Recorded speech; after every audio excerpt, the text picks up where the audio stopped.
This is Pam Electric Ghost, and we're live on the air. And we're here with Angela Clement. And you're a certified grief coach, speaker, writer, and healer. I want to welcome you to the Pam Electric Ghost podcast. How you doing tonight? Good. Thanks for having me. I really appreciate it. Well, we love to have people on the air with us. We like to do this live. We're live on Facebook, YouTube, and Twitch. And so, what we like to do with every guest we talk to, we ask them a couple questions before we get into your story. So what motivates you and why do you do what you do? Well, when I lost my husband in 2021 and I was in the devastation of grief, I didn't know where to turn. And so I do what I do to provide support and help and actually hope to people who have lost a loved one. I think that's an important thing because sometimes like grieving is so personal and everybody goes through like their own way of handling it. I lost my dad to Alzheimer's back in 2017 and didn't really see it coming 'cause I didn't fully understand the depth of Alzheimer's. Like what I understood that he was losing who he was. I didn't know it was actually, people didn't explain it to me that he was actually going to die like within a certain amount of time. And I didn't get that. I didn't understand that. And so when it happened, it just totally threw me off. So it was Yeah, like, I can understand that it's a hard thing to go through it, grieving in any level, for especially when sure. it's close to you. Hmm. Absolutely. So as a writer and a healer, were you doing that before you became a grief coach? It sounds like, yeah, you were already writing, right? Or did you write Well, before? actually, yeah, I was a school principal. Mm, And so I had just retired.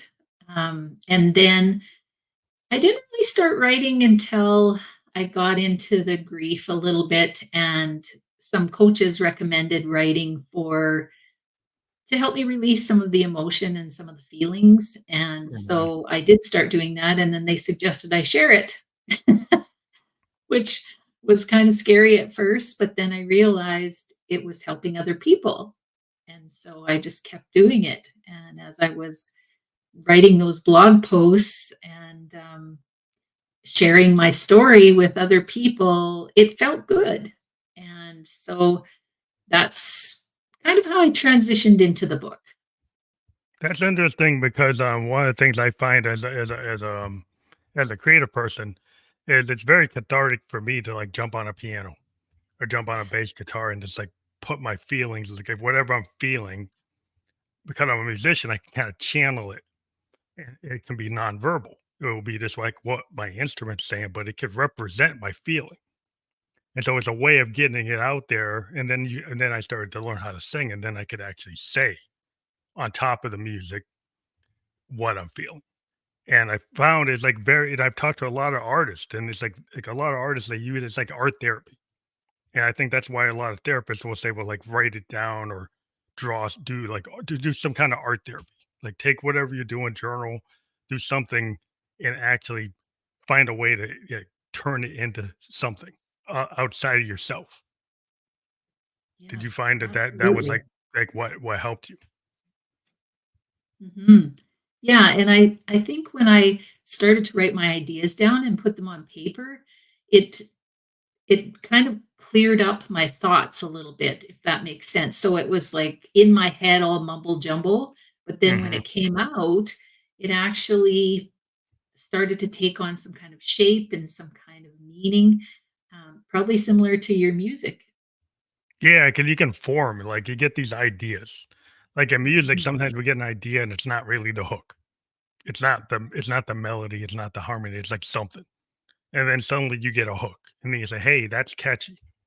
That can actually grab somebody. That's gonna actually resonate." And it's I think when I talk to writers, it's like the same thing happens. Like you could be writing and there's all this stuff, and then suddenly you get the groove. It's like, here's the message.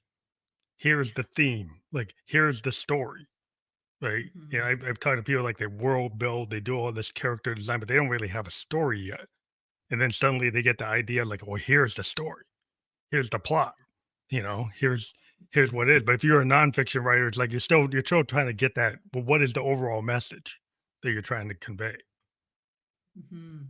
Yeah. Yeah, and in consequence, you're changing, some pain, some emotion, and you're transforming into something that's beautiful. And Hmm. so it's a really wonderful process that people go through. So you were doing like an Awaken Your Soul's Journey. It was like an online series. Was Yeah, that like so was that the blog or was that something else?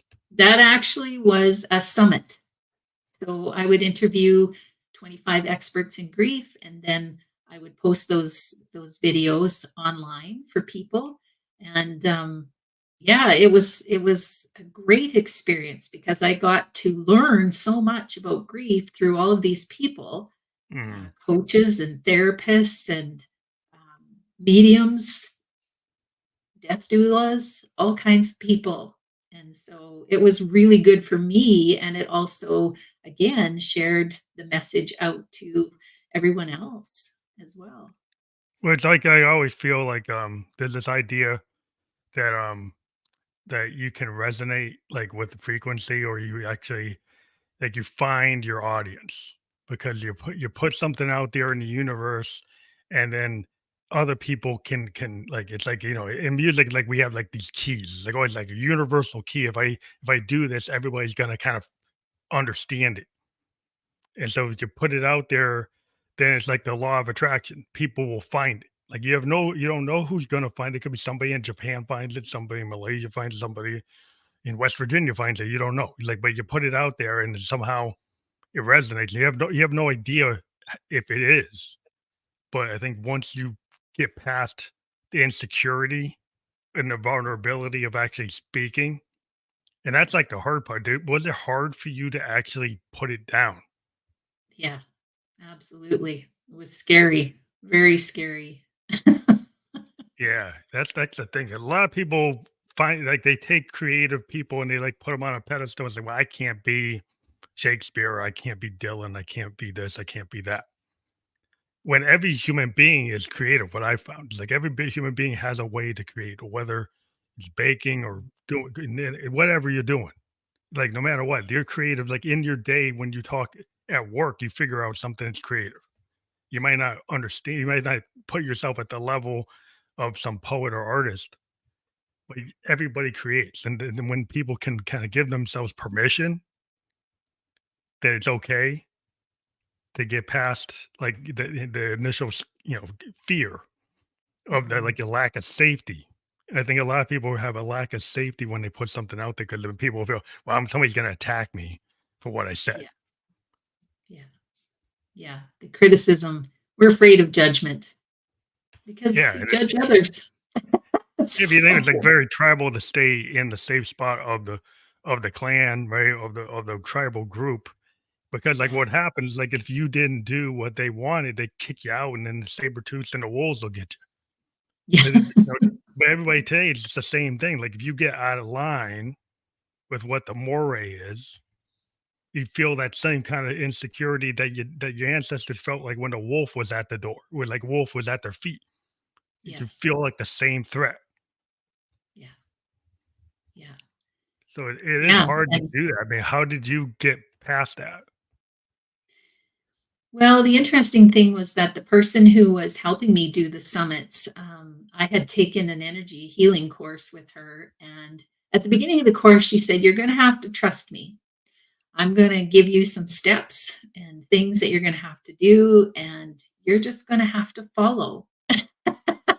And so Mhm, when she suggested to do the summit, it was just, I just had to follow the steps, just take one step at a time and not think mhm. about what was happening or what the product would be, but just to go through those steps. And so that's kind of the message too, is that we start to step into what we want to create, just a little at a time. Yeah, what I found is like a lot of people have this, well, I guess, perfection trap. Like a lot of artists I run into is like they keep on going back and rewriting and and I'm more what I've learned over time is I'm a kind of in the moment stream of consciousness, like jazz fusion type of artist. And it's come over time because I used to actually sit down and try to compose things. But every time I did it, it's like it didn't come out as good as if I just kind of just went with it. Went with like just if I just turned on my recording equipment and just went with something rather than trying to come up with this pre-planned thing.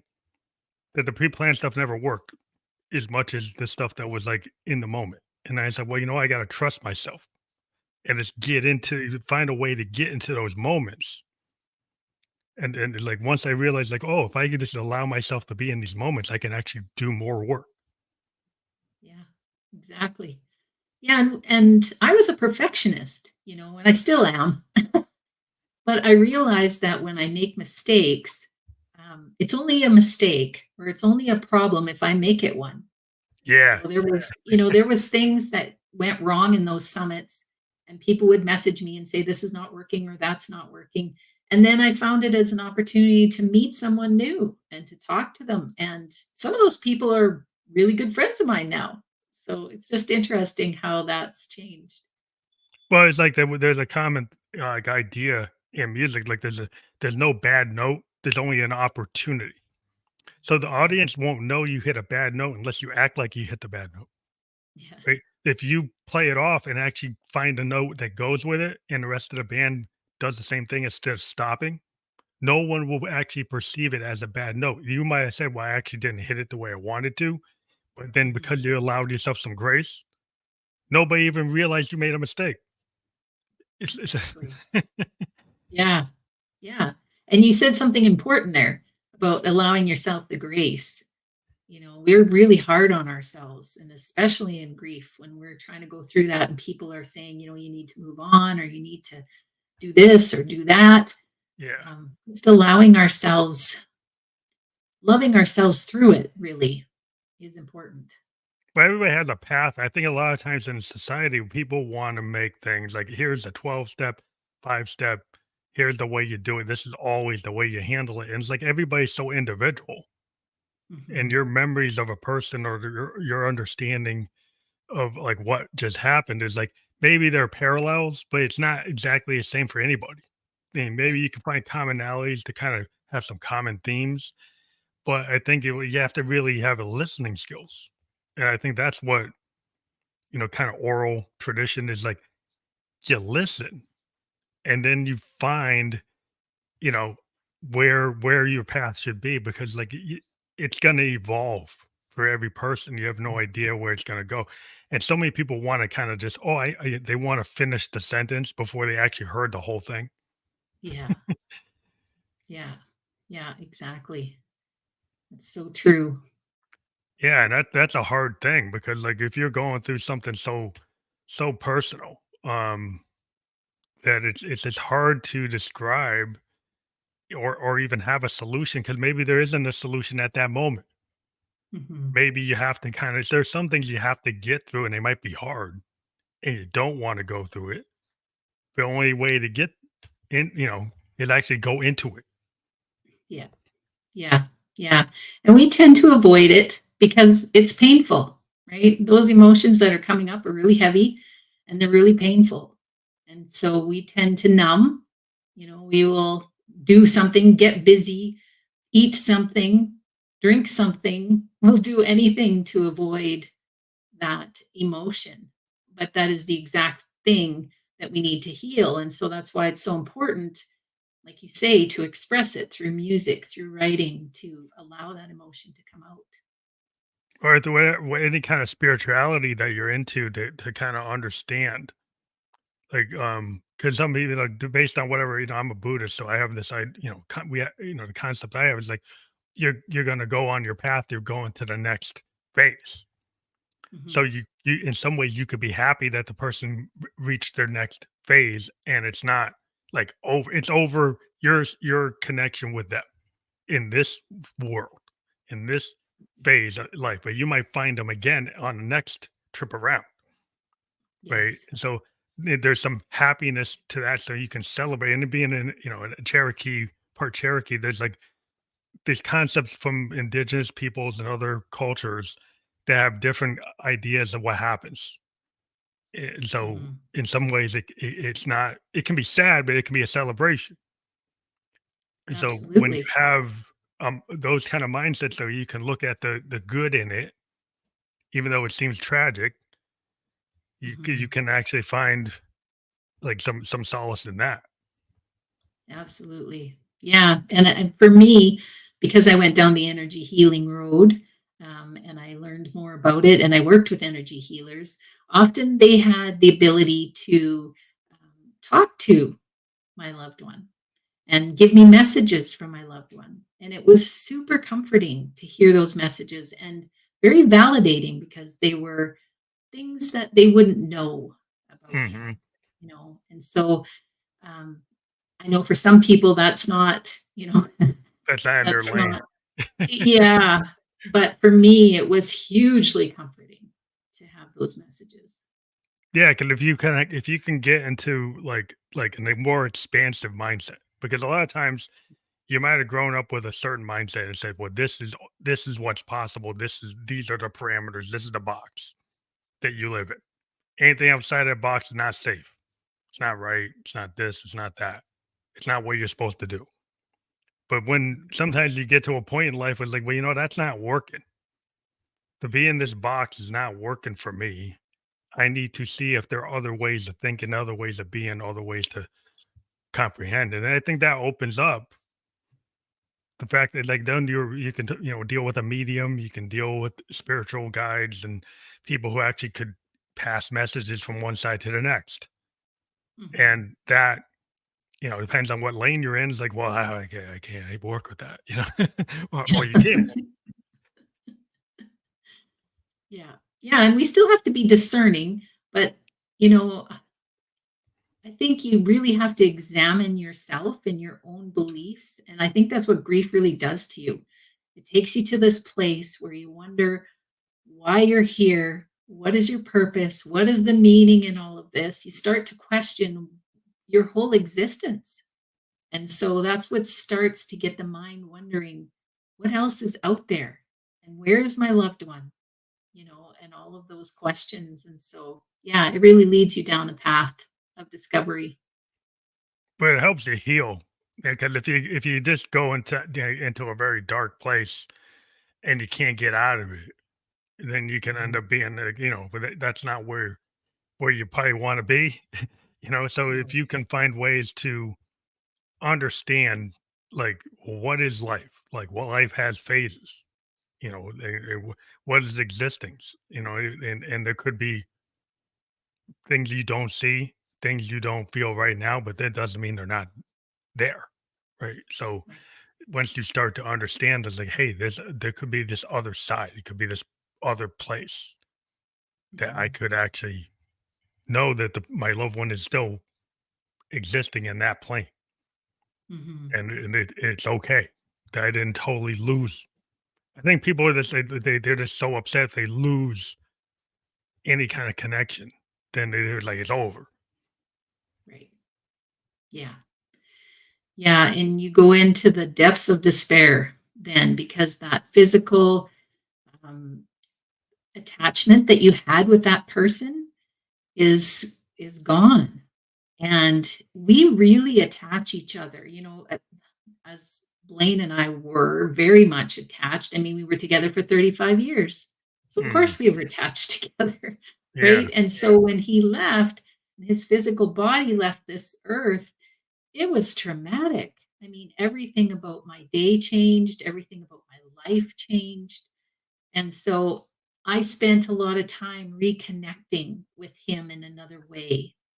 And I think that's what brought me a lot of peace, knowing that he was still there, that he's walking with me, that he's helping me and supporting me through all that I do. And there was a lot of signs and synchronicities that told me that showed me that he was there. And so, yeah, that gave me a lot of peace and a lot of hope. And so, yeah, it was a yeah, big part of my healing journey. Hmm. it's interesting, 'cause a lot of times, in my path, I've felt like spirit animals kind of talking, telling me things from my ancestors, telling me things from Yeah. my, my family.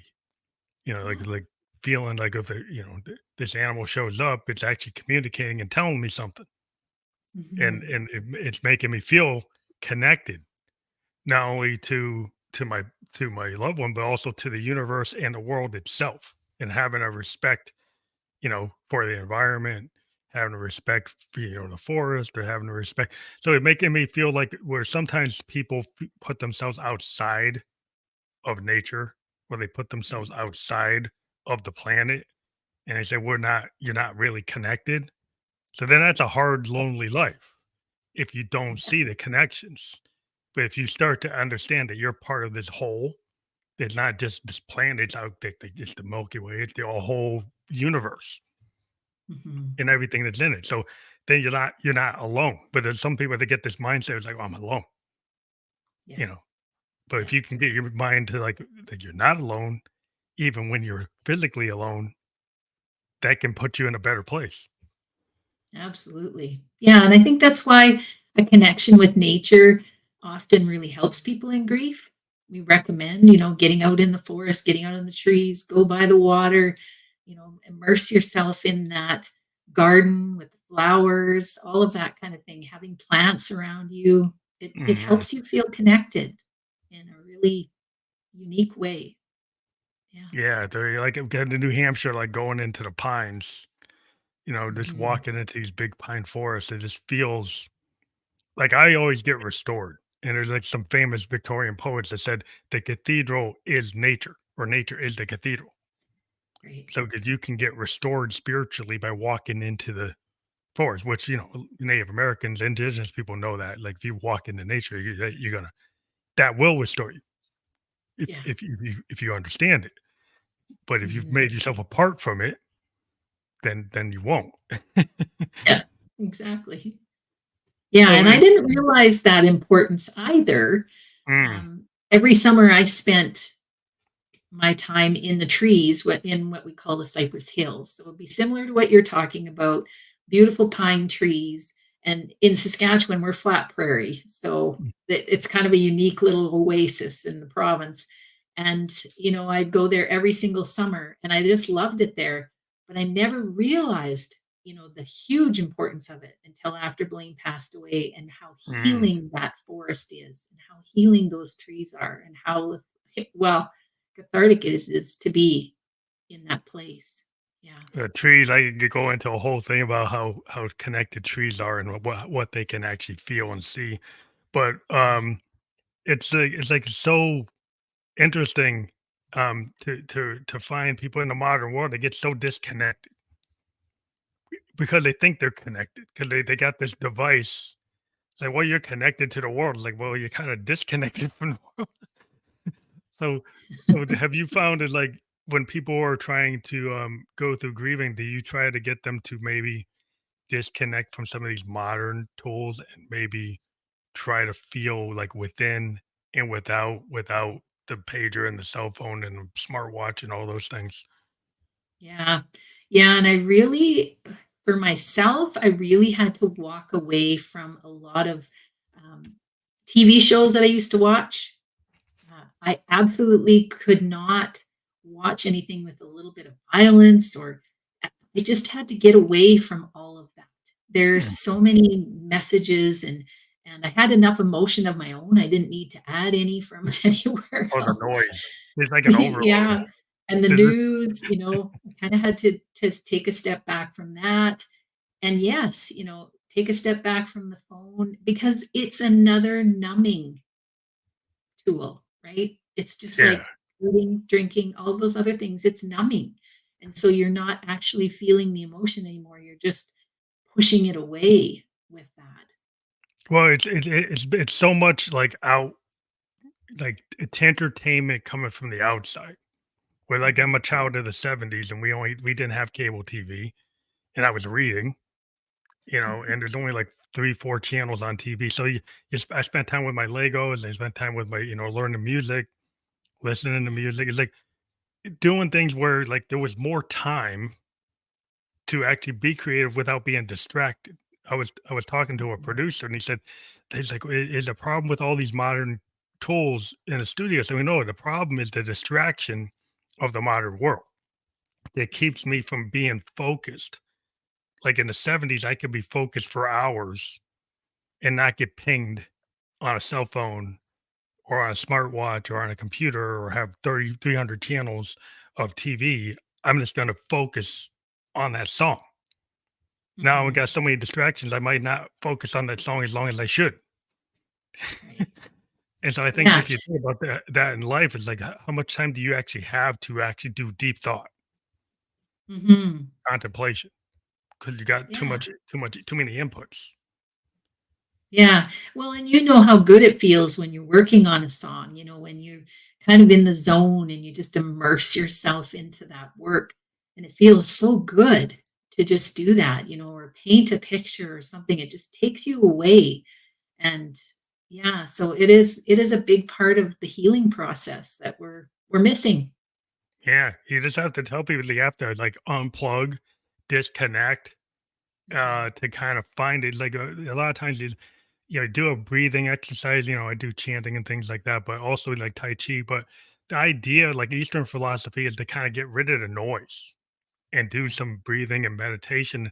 And sometimes these Eastern philosophies, it's kind of spot on because if you got too much noise and too many things going on, you can't really focus. You can't really start to isolate and go into depth of like the looking glass self, like the Victorians talked about this idea. Like you Mhm. look in that mirror.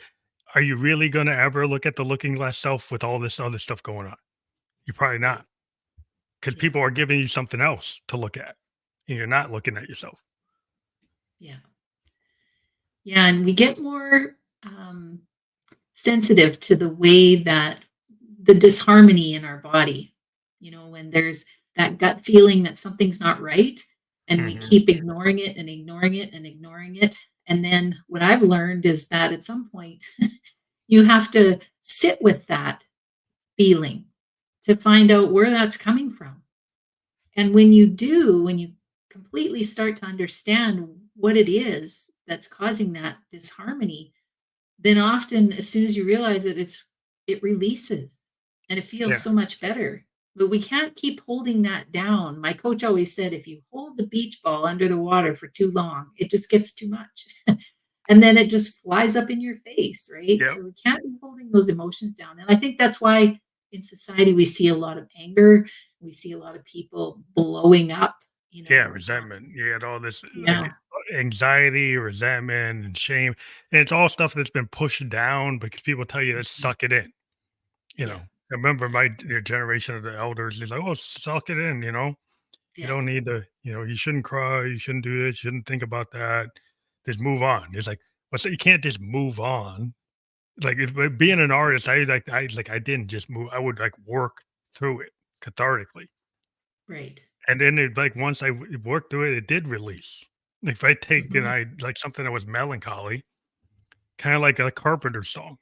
When you listen to that Karen Carpenter singing that song, it's like her voice evokes melancholy even if she's singing something that was not melancholy, because she had Yeah. this artistic ability to kinda convey that through her voice, Mhm. and it would come through these pieces.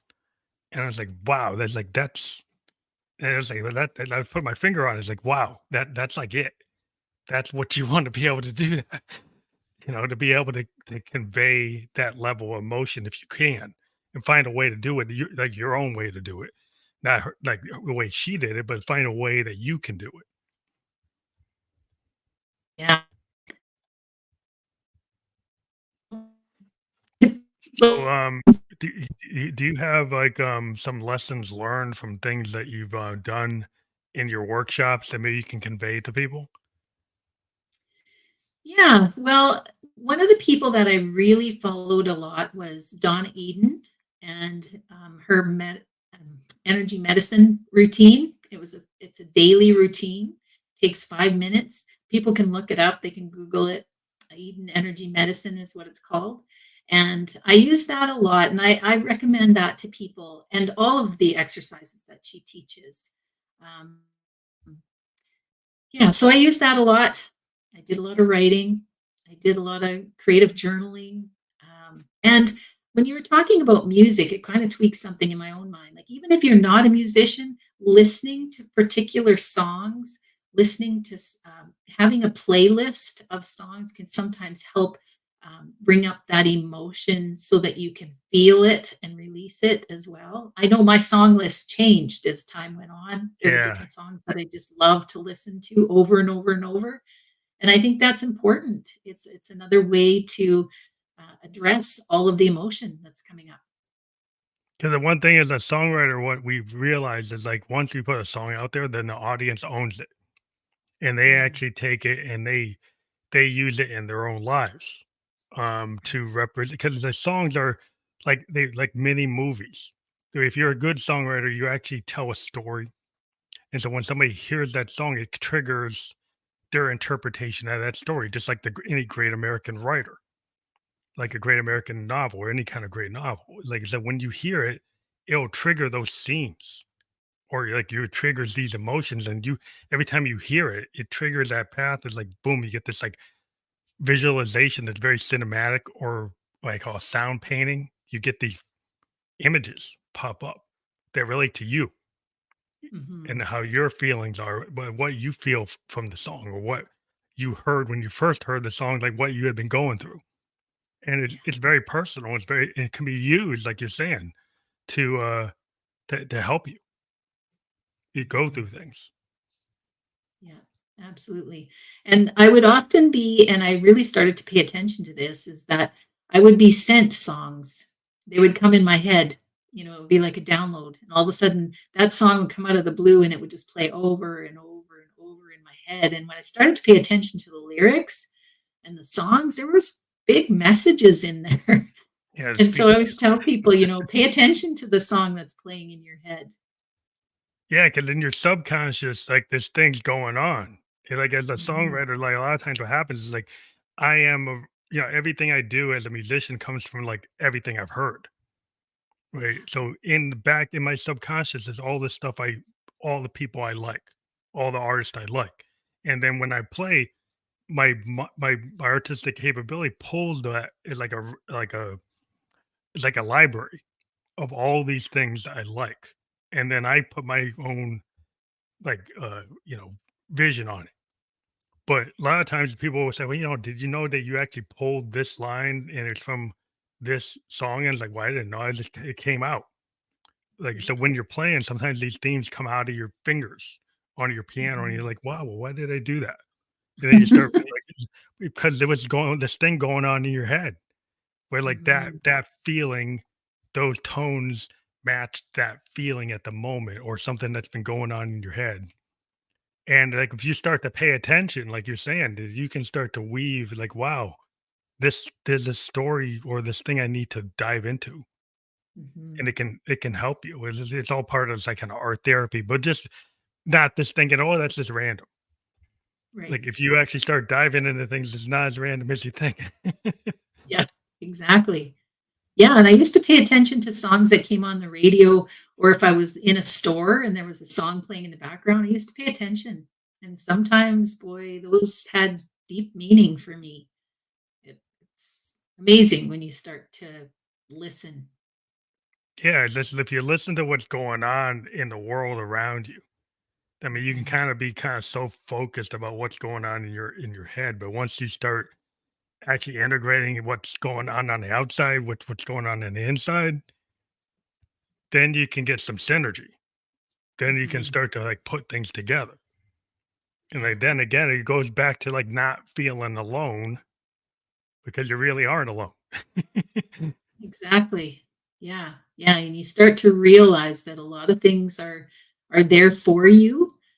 In fact, I really believe life is there for you. Sometimes we wonder how it can be when terrible things happen, but life is working for you. It's to help you grow and to find out more about who you truly are.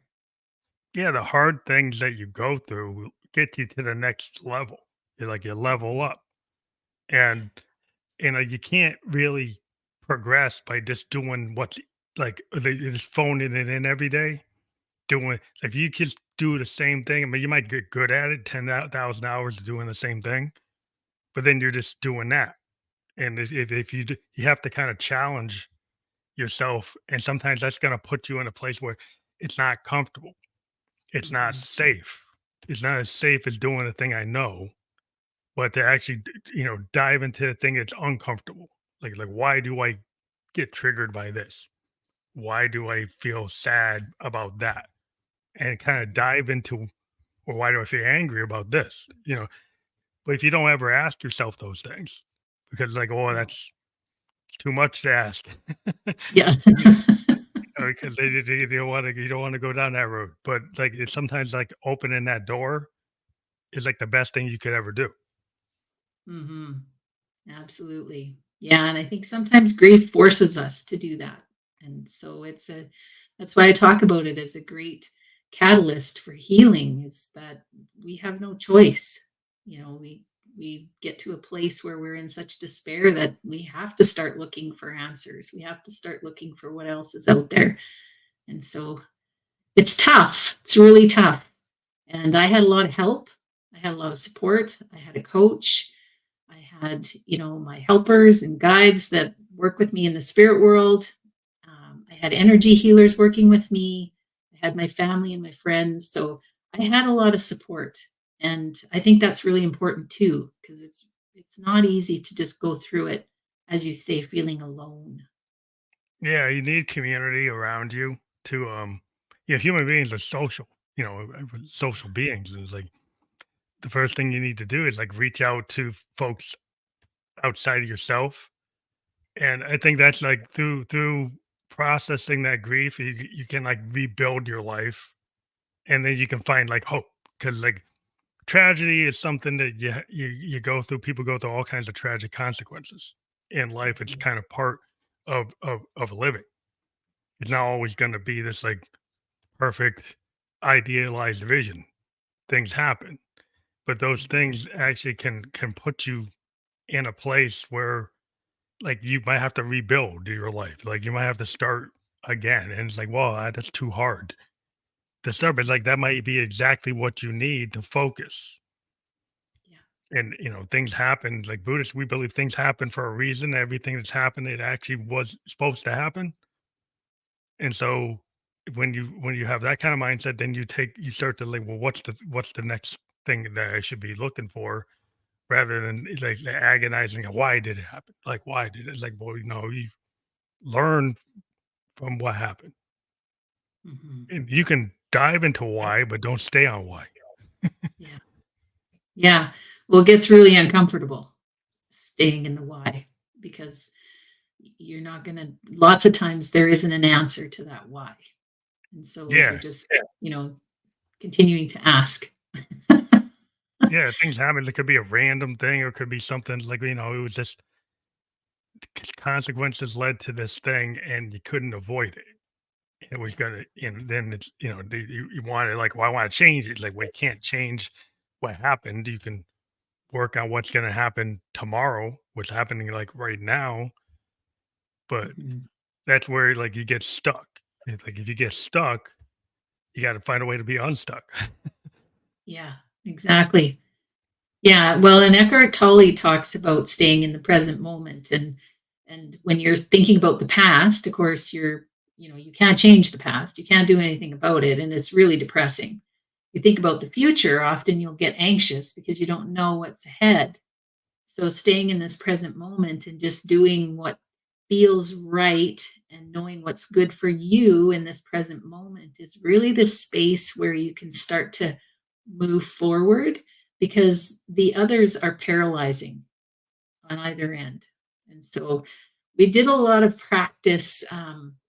I did a lot of practice with being in the present moment. Had a lot Yeah, of, present moment is hard because like a lot of yeah, people love to plan, like over plan. yes. And then my IT hat is like, oh yeah, we have these big plans, and we're gonna design this, we're gonna release this on this date. It's like all project plans, like very business. But even in that, there's this creative kind of like mad scientist thing that happens where, the happy accident Like you didn't plan that, and it's actually better than the plan. Yes. The thing we Right. designed, like we're designing this, and then we come up with something. It's like, you know what? The result of this thing is not what we planned, but it's actually better than what we planned. Do Yeah. we actually have the courage to say, this is actually better than what we were going to do? Can we actually do this instead?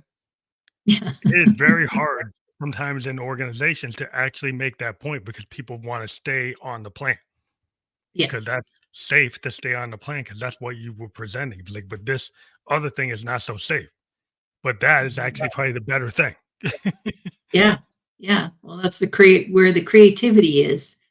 And that's where the excitement is because it's the potential, right? It's like knowing that there's a potential there that you don't know what it is, but you can think of it two ways. You can think, well, I don't know what it is, and I don't know, how this is going to work. Or you can think, I don't know what it is. Could be really exciting. Yeah, it was Which, all these you things know, that you find like by accident. Like, oh, this is if you do this, you get this reaction. Scientists find this stuff out all the time. It's like I didn't expect it to do that. It's actually Mhm. this is actually the product. This is actually the process. This is actually the thing that's worthwhile. And it, goes through like what you were going through methodology, and you found something that was like out of the norm. And when you find those things, they're kind of these newfound things, like I call it newfound things. It's like 'cause you have the found things like, oh, that's repeatable. Everybody loves the repeatable thing. Because Right. I can show, oh, this is like we know that this sells. We know that this works. We don't know exactly if this is going to work. Right. But I find that more exciting, the thing that I don't know it's going to work. It's like, let's Yeah. see if it works. Yeah. Well, and I get it because I know when I first saw my coach, I just wanted her to tell me like what steps do I need to take to heal? What do I do? X, Y, Z. Like how do I get this done? And everybody's journey is unique, and so there's No, no no. prescription for this. It's Yeah. like your own way of walking through it. And so that was frustrating for me because we're taught that, if there's a problem, you do X, Y, and Z and you solve the problem. Well, this is different. It's really surrendering to a life that you don't know. You don't know what's going to happen. It's really an unknown space. Yeah. The unknown spaces are kind of tricky because Mhm. people want to have like the known quantity. Because like Yeah. that, I know that's repeatable. I know I can get the same numbers I got out of it. But eventually that becomes like, like, is there any point in doing the same thing? Eventually you get diminishing returns because then everybody's going to do it. And if everybody does it, then there's like less of the pie to spread around because like everybody's doing the same thing. It's like the only way you differentiate yourself is like your individuality. Mhm. And your individuality is your secret sauce. Right. Your individual experiences on the planet is how you view the world, is not exactly how anybody else does. And if you don't treat that, if you treat it as like, well, that's a weakness, that's a problem, right? But if you actually treat it as an asset, then you can solve a lot of things. And if people get stuck, it's like you're not going to get as stuck because you're going to realize that your secret sauce is your ability to be adaptable. Mhm. Mhm. Yeah, and you're finding out who you really are. You're starting to figure out what's special about you, and you're starting to love that piece of you. Like you say, you start to embrace it and realize that you are special. Everyone is special. I mean, we say that, but do we really feel it? Do And we most really people don't know it? believe it. A lot of Yeah. people don't believe it because they keep themselves in the box. Because Mhm. if I like, it's safer to be in a box because like you just phone it in. It's I know I'm gonna get the same results. I could be in a toxic relationship. I could be in a toxic workplace. I could be in a toxic neighborhood. But it's like, oh, that's where I live. I know my mortgage. I know where but is it really where you should be? Mhm. And it's hard to really put it it's like, "Is this really where I should be?" And a lot of people, when they ask that question, they start to realize, like, you're actually not where you're supposed to be. Mhm. And then there's work, and that's hard to deal with. It's like, "Oh, now I gotta do all this work." Well, life's supposed to be joyful. We're supposed to be happy. We're supposed to enjoy life and we're supposed to do things that we love. And sometimes we get stuck because we're told you need to get a job, you need to look after your family, you need a house, you need a car, you need a whatever.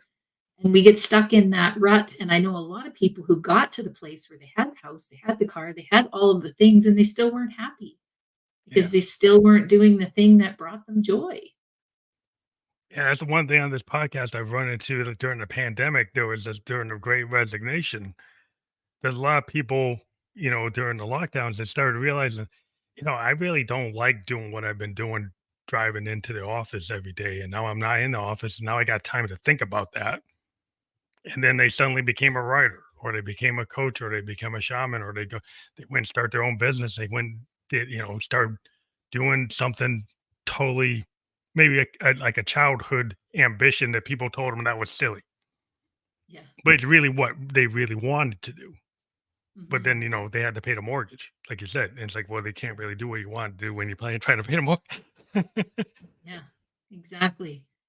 Yeah, and it's surrendering to that and knowing that, I feel like if you're on the right path and you're loving what you're doing, all the stuff that you need will come to you. It'll Yeah. come.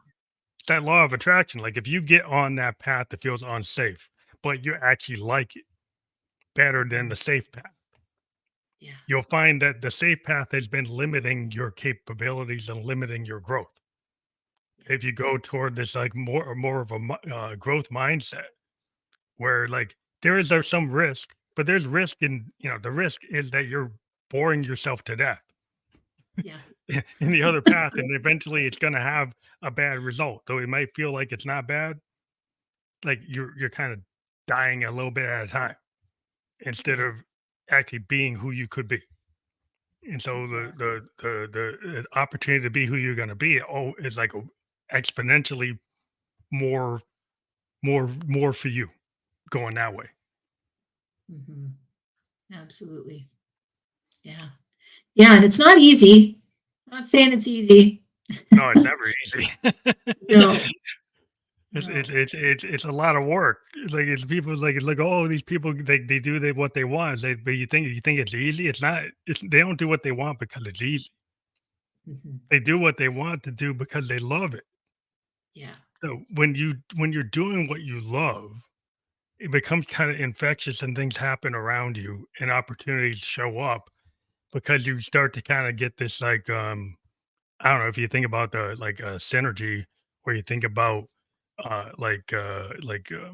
don't know, harmony in the universe. Like if you're vibrating at the right frequency in the universe, then things are going to come around you that are like in the same kind of frequency, and that kind of is the law of attraction.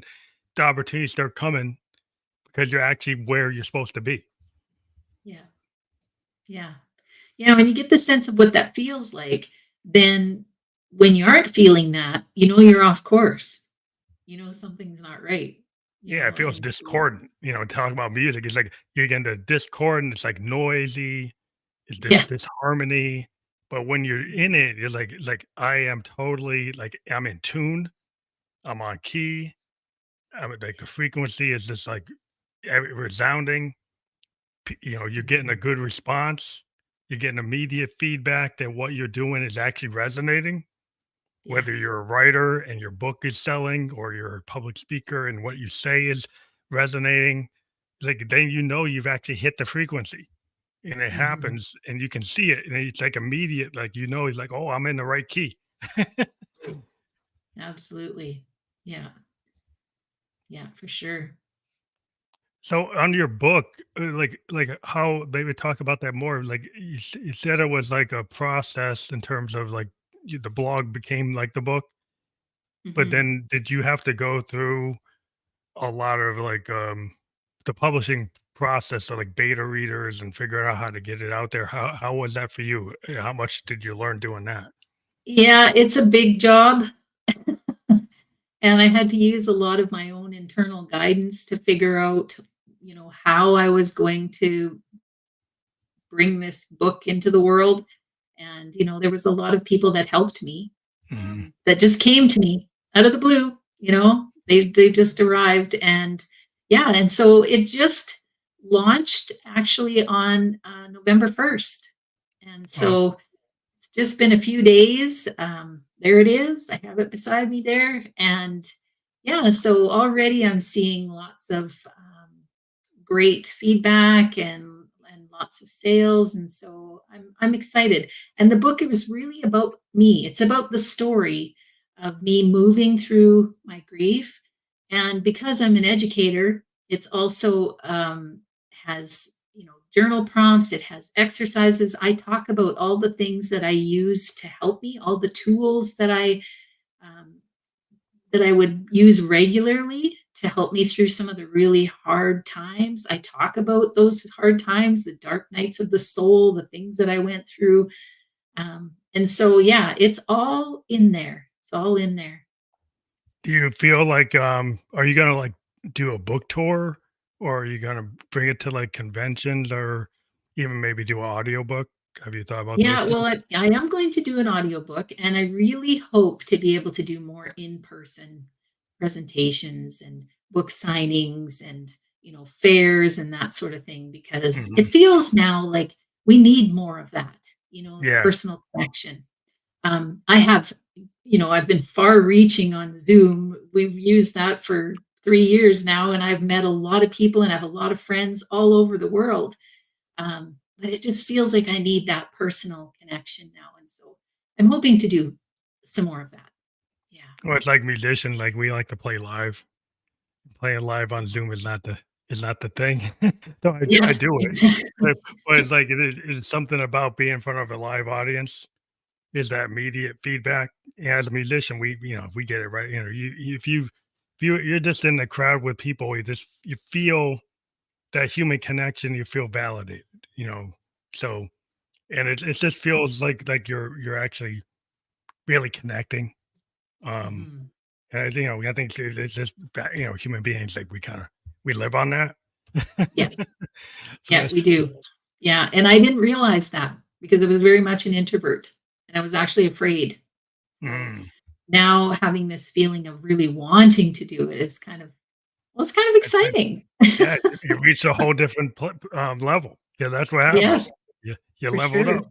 up. Yeah. Yeah. Yeah. That's right. But I want to thank you again for being a guest on a Family Like It Goes podcast. We do have your URL, healing journey, Yeah.